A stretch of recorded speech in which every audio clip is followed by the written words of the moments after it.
Assalamualaikum warahmatullahi wabarakatuh.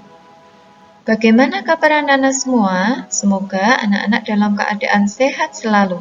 Tetap semangat ya. Tentunya anak-anak harus tetap menjaga kesehatan dimanapun anak-anak berada. Dengan cara bagaimana?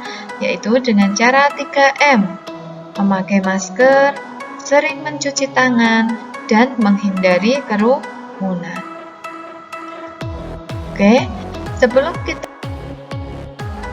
mempelajari materi kita hari ini, mari anak-anak kita awali dengan membaca basmalah bersama-sama. Bismillahirrahmanirrahim. Semoga apa yang akan kita pelajari nanti dapat bermanfaat untuk kita semua. Pada pertemuan kita kali ini, kita akan belajar tentang tema 5, yaitu pahlawanku, subtema 1, perjuangan para pahlawan, pembelajaran yang pertama.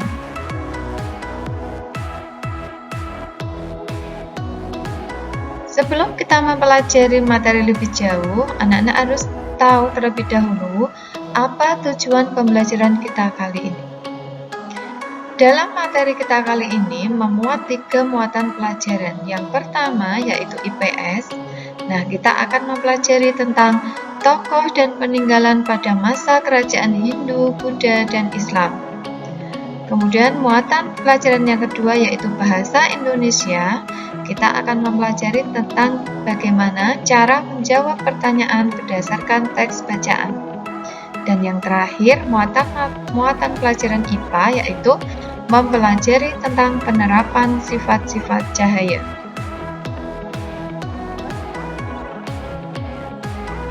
Hari ini kita akan belajar tentang pahlawan. Tahukah anak-anak semua siapakah pahlawan itu? Nah, coba kita perhatikan beberapa gambar yang Ibu tampilkan pada slide berikut ini. Di sini ada 3 gambar. Apa yang mereka lakukan? Nah, di gambar yang pertama, itu kira-kira gambar apa? Ya, betul sekali.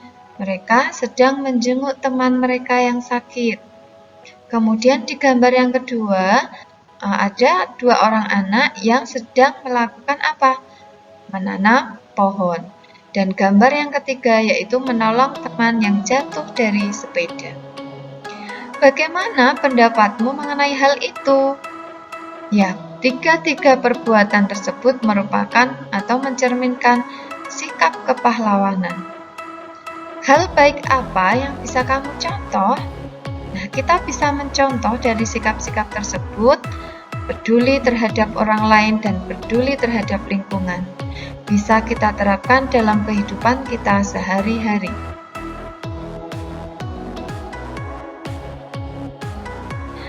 Sikap kepahlawanan yang bisa ditiru dari gambar di atas adalah yang pertama, menjenguk teman sakit. Nah, di sini berarti kita sudah mencerminkan kepedulian kita terhadap orang lain. Kemudian di gambar yang kedua, di situ ada 2 anak yang sedang menanam pohon. Nah, di situ mencerminkan bahwa peduli terhadap lingkungan itu sangat penting sekali. Satu pohon itu sangat bermanfaat bagi lingkungan sekitar kita. Kemudian pada gambar yang ketiga, membantu temannya jatuh dari sepeda. Nah, kita sudah apa? Membantu teman yang terkena musibah. Artinya apa? Kita sudah mencerminkan kepedulian kita terhadap orang lain.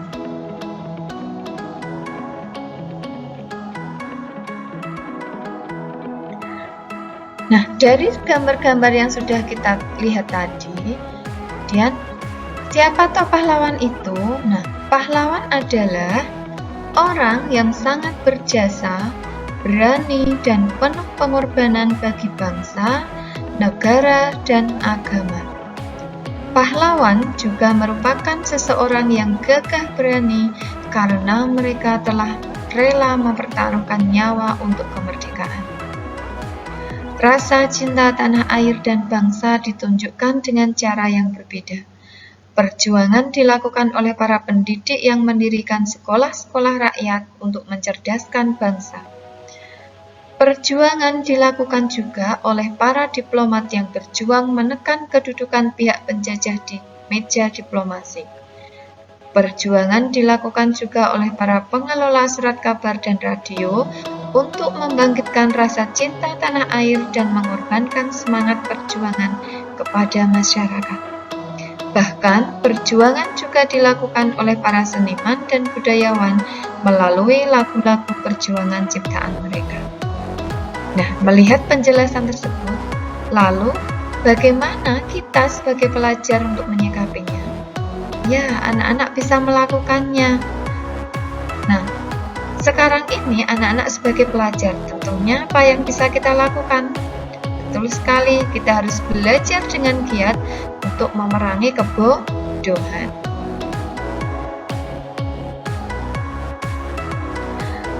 Menolong orang lain dengan ikhlas, berani, dan gigih merupakan sikap yang dimiliki oleh para pahlawan. Nah, untuk menghargai mereka, kalian bisa meneladani sikap-sikap kepahlawanan dalam kehidupan sehari-hari.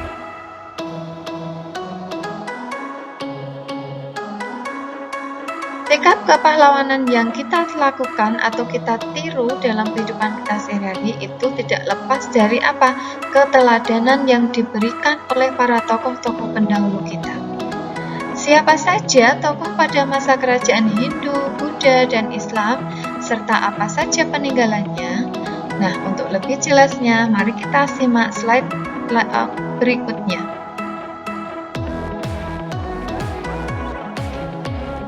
Tokoh dan peninggalan pada masa kerajaan Hindu, Buddha, dan Islam.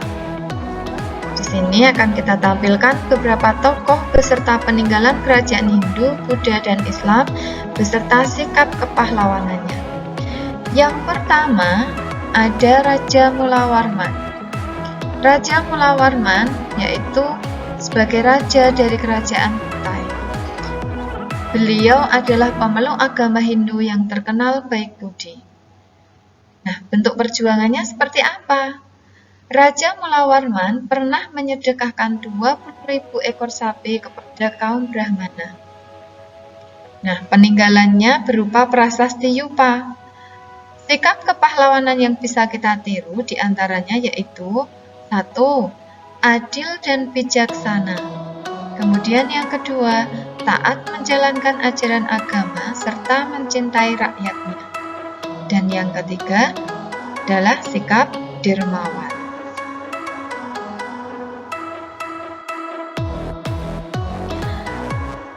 Tokoh yang kedua yaitu ada Raja Kertanegara dari Kerajaan Singosari. Beliau merupakan raja pemeluk agama Hindu yang berhasil menaklukkan seluruh wilayah Nusantara. Apa saja peninggalannya yaitu berupa Candi Singosari. Berikutnya, sikap kepahlawanan apa yang bisa kita tiru dari beliau? Yaitu 1. Pantang menyerah dalam menyatukan Nusantara. Yang kedua, berani dan tegas menolak untuk tunduk kepada bangsa Mongol.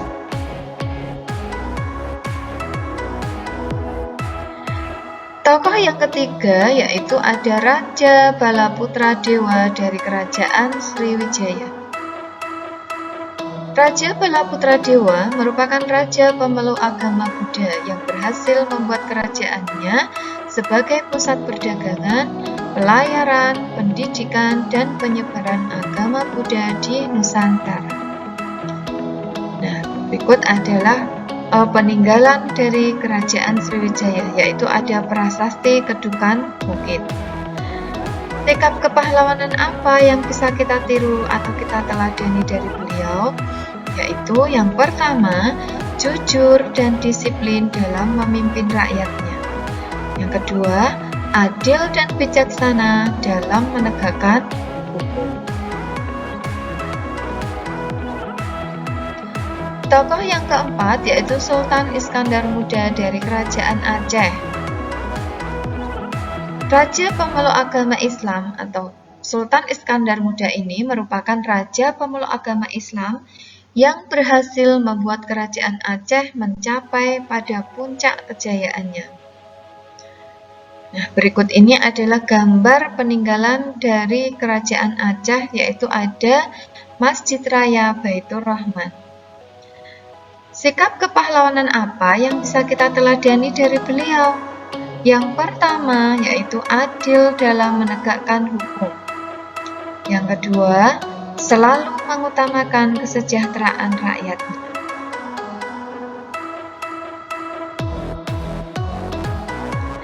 Tokoh selanjutnya yaitu ada Raden Patah dari Kerajaan Demak. Beliau merupakan pemeluk agama Islam yang menjadi penguasa pertama Kerajaan Demak. Nah, di sini adalah peninggalan dari Kerajaan Demak, yaitu ada Masjid Agung Demak. Bagaimana atau sikap apa saja yang bisa kita teladani dari beliau? Yang pertama yaitu menghormati kebebasan beragama. Yang kedua, berani melawan penjajah.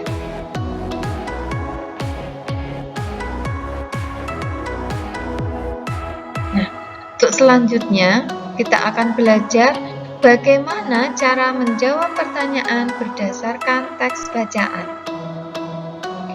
Untuk dapat menjawab pertanyaan dengan tepat, yaitu dengan cara pahami isi bacaan dengan cara menemukan informasi yang penting dalam bacaan. Apa toh informasi itu? Informasi adalah sekumpulan data atau fakta yang diolah sehingga memiliki arti dan dapat dipahami oleh pembaca.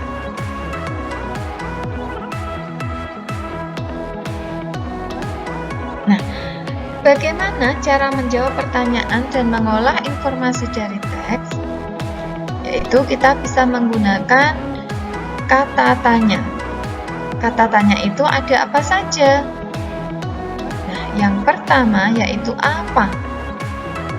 Ini digunakan untuk menanyakan nama benda, sebab akibat, judul, dan tema. Kemudian yang kedua, di mana? Itu untuk menanyakan nama tempat atau alur. Selanjutnya yaitu siapa?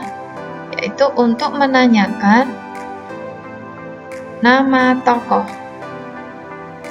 Kemudian kapan? Itu digunakan untuk menanyakan nama waktu. Selanjutnya yaitu bagaimana, digunakan untuk menanyakan cara, proses, urutan, dan pendapat. Kemudian mengapa, digunakan untuk menanyakan sebuah alasan. Dan yang terakhir yaitu berapa, digunakan untuk menanyakan jumlah. Nah, jawaban yang diperoleh dari dalam sebuah teks itu ada dua macam, yaitu ada jawaban tersurat dan jawaban tersirat. Jawaban tersurat berarti jawaban tertulis jelas pada kalimat-kalimat di dalam teks. Sedangkan jawaban tersirat merupakan jawaban yang harus disimpulkan terlebih dahulu berdasarkan informasi di dalam teks. Jadi, untuk jawaban yang tersirat ini kita harus membaca secara cermat, kemudian kita menyimpulkan sendiri.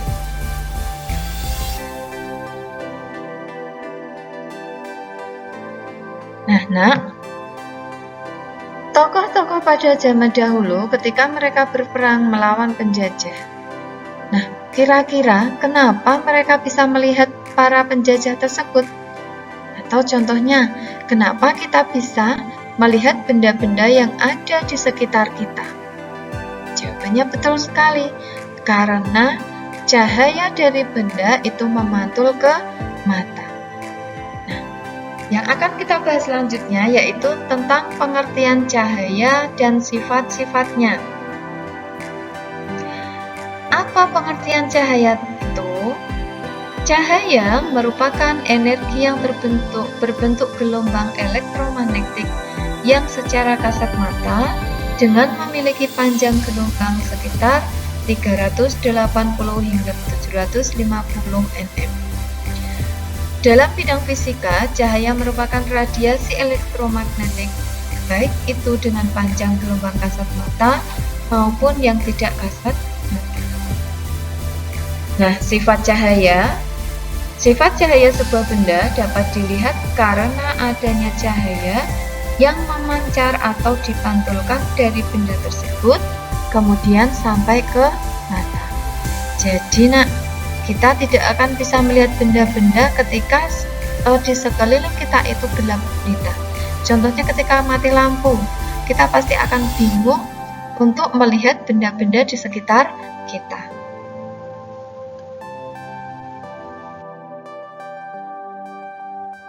Cahaya menurut sumber berasalnya itu dibagi menjadi dua. Yang pertama yaitu cahaya yang berasal dari benda itu sendiri.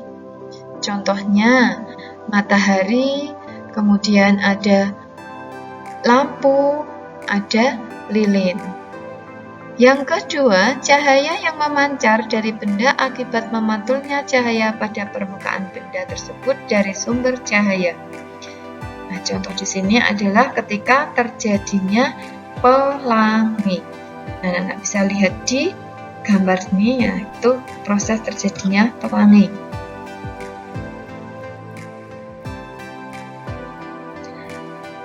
Yang selanjutnya, penerapan sifat-sifat cahaya. Cahaya berguna untuk membantu manusia melihat benda-benda di sekitar. Kemudian, manfaat yang kedua yaitu membedakan warna. Dan yang ketiga yaitu melakukan kegiatan sehari-hari. Nah, cahaya itu sangat penting sekali. Seperti yang sudah kita bahas tadi, tanpa cahaya maka kita tidak bisa melihat benda-benda di sekitar kita. Kemudian sifat-sifat cahaya antara lain. Yang pertama yaitu merambat lurus. Yang kedua, dapat menembus benda-benda bening, dan yang ketiga dapat dipantulkan, dan yang terakhir yaitu cahaya dapat dibiaskan.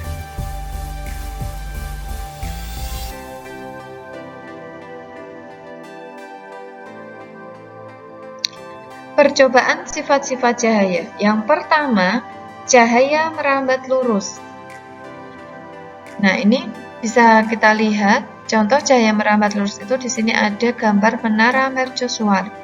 Kita bisa lihat arah cahayanya, di situ nampak sekali cahayanya sangat lurus. Nah, untuk membuktikannya kita akan melihat percobaan sederhana. Saat lubang sejajar, kamu dapat melihat cahaya lilin.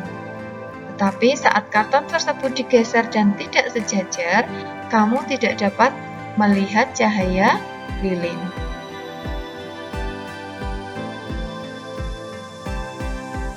Nah, untuk membuktikannya kita akan melakukan percobaan sederhana. Di sini ada alat dan bahan yang kita butuhkan, yaitu bisa lilin ataupun senter, kemudian bisa menggunakan karton ataupun kertas lainnya. Langkah kerjanya yang pertama, tandai ketiga karton tersebut dengan huruf A, B, dan C. Yang kedua, lubangi ketiga karton setinggi lilin dengan paku kecil. 3. Letakkan ketiga karton secara berurutan dengan penyangga, mulai dari karton A, B, dan C, sehingga setiap lubang terletak pada satu garis. Untuk memudahkannya, gunakan benang yang dimasukkan pada setiap lubang karton. Kemudian amatilah gambar tersebut. Selanjutnya, nyalakan lilin dan letakkan di depan karton C. Amati olehmu cahaya lilin dari balik karton A.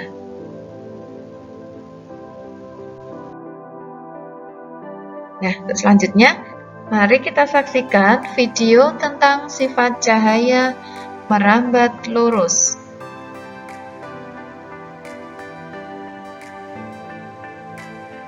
Selanjutnya, kita akan membuktikan bahwa cahaya dapat merambat lurus. Nah, peralatan yang kita butuhkan adalah dua kertas, atau 3 kertas. Di sini saya memakai 2 kertas yang tengahnya sudah kita lubangi sejajar. Kemudian kita butuh lilin atau senter. Di sini saya pakai senter. Nah, kemudian kita letakkan kertas itu atau lubangnya sejajar dengan kertas yang lainnya. Kemudian coba kita arahkan cahaya senter ke lubang. Nah, kita bisa lihat. Di sana bahwa cahaya bisa menembus sampai ke ujung atau bisa menembus ke kotak kardus tersebut. Sekarang kita bandingkan jika salah satu kertas kita geser letaknya.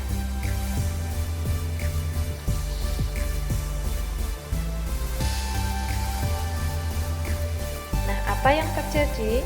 Nah, ternyata cahaya tidak bisa menembus sampai ke kardus atau ke tembok tersebut.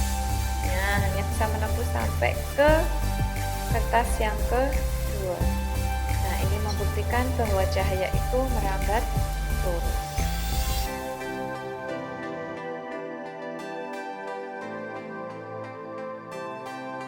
Kemudian yang kedua yaitu cahaya menembus benda-benda bening. Cahaya menembus benda bening dapat terlihat jika kamu menerawangkan plastik bening, gelas kaca, atau cari benda bening lainnya ke arah sinar lampu.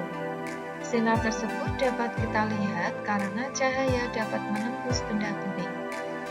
Jika cahayanya mengenai benda yang gelap atau tidak bening, misalnya pohon, tangan, mobil, maka akan membentuk bayangan.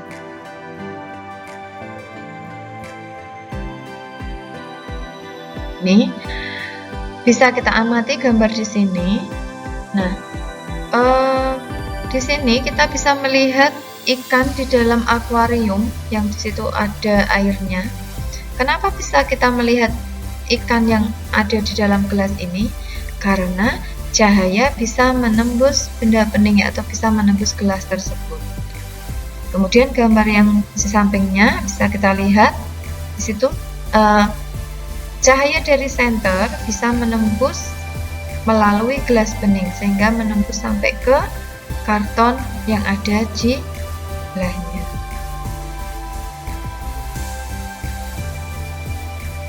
Nah, untuk lebih jelasnya kita akan menyaksikan video tentang sifat cahaya dapat menembus benda bening. Bagaimanakah? Coba kita simak video berikut ini. Oke, untuk selanjutnya kita akan membuktikan bahwa cahaya itu bisa menembus benda bening. Yang pertama kita siapkan adalah ada gelas berisi air atau gelas bening kosong, itu juga bisa. Kemudian kita siapkan kardus ataupun kertas berwarna gelap. Nah, kemudian ada senter. Nah, selanjutnya coba kita arahkan senter ini ke gelas bening. Apa yang akan terjadi? Nah, ternyata cahaya bisa menembus melalui gelas bening tersebut. Sekarang kita bandingkan jika gelas ini kita ganti dengan kardus. Nah, ternyata cahaya tidak dapat menembus kardus ini. Nah, cahaya tidak bisa menembus sampai ke tembok. Nah, ini artinya bahwa cahaya tidak bisa menembus benda yang gelap.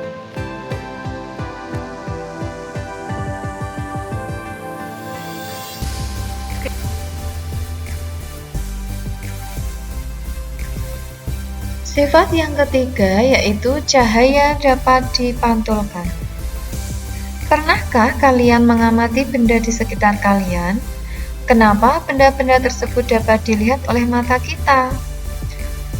Benda tersebut dapat dilihat oleh mata kita karena adanya pantulan cahaya dari benda menuju ke mata.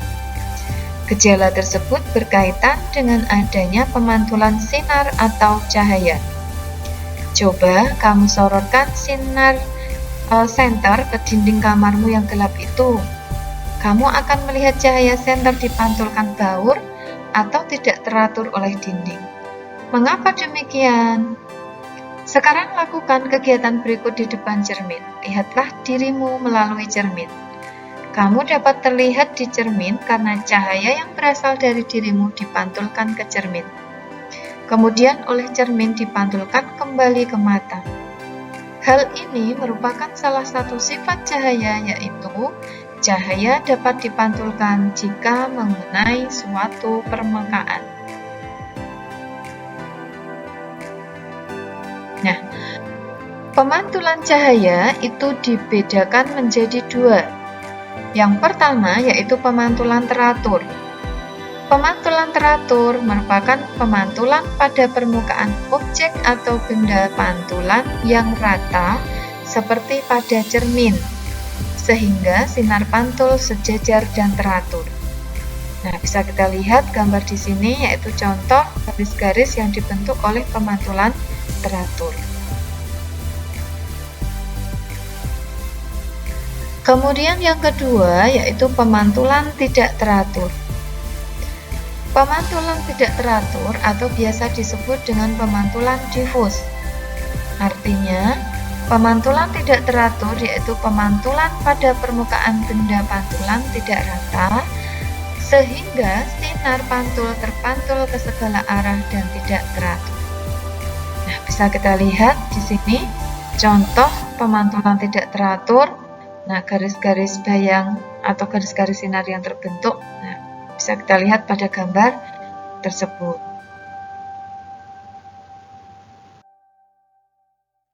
Nah, ini contoh-contoh cahaya dapat dipantulkan. Ini bisa kita sudah kita alami dalam kehidupan kita sehari-hari. Seringkali ketika kita bercermin atau kita melihat bayangan kita melalui kaca spion mobil ataupun kaca spion yang diletakkan pada tikungan jalan. Nah, itu sangat bermanfaat sekali untuk bisa melihat pantulan cahaya.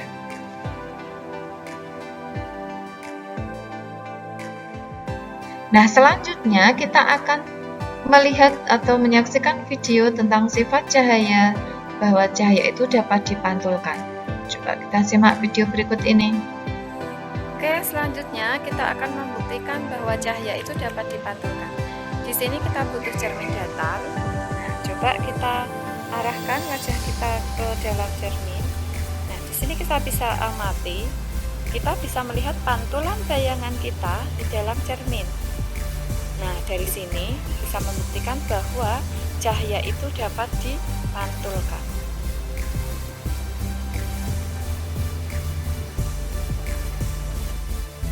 Sifat yang keempat yaitu cahaya dapat dibiaskan. Apabila cahaya merambat melalui dua zat yang kerapatannya berbeda, cahaya tersebut akan dibelokkan. Nah, peristiwa pembelokan arah rambatan cahaya setelah melewati medium rambatan yang berbeda disebut sebagai pembiasan. Nih, apabila cahaya merambat dari zat yang kurang rapat ke zat yang lebih rapat, cahaya akan dibiaskan mendekati garis normal. Misalnya, cahaya merambat dari udara ke air. Sebaliknya, apabila cahaya merambat dari zat yang lebih rapat ke zat yang kurang rapat, cahaya akan dibiaskan menjauhi garis normal. Bisa kita lihat pada gambar di samping ini.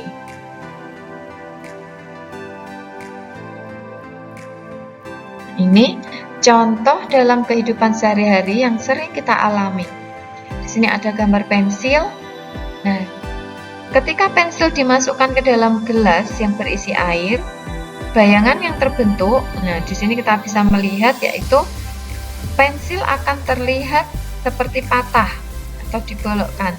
Nah, ini adalah bukti bahwa cahaya itu dapat dibiaskan. Kemudian contoh lain lagi, kita seperti gambar di sini, kita melihat kolam renang. Dari samping, dasar kolam renang itu tampak lebih dangkal, padahal kenyataannya tidak. Nah, ini membuktikan bahwa cahaya dapat dibiaskan. Untuk selanjutnya, mari kita lihat video tentang sifat cahaya dapat dibiaskan. Untuk selanjutnya, untuk membuktikan bahwa sifat cahaya itu dapat dibiaskan, kita akan melakukan percobaan sederhana seperti berikut ini. Pertama, kita siapkan pensil dan gelas yang berisi air seperti yang sudah nampak pada layar.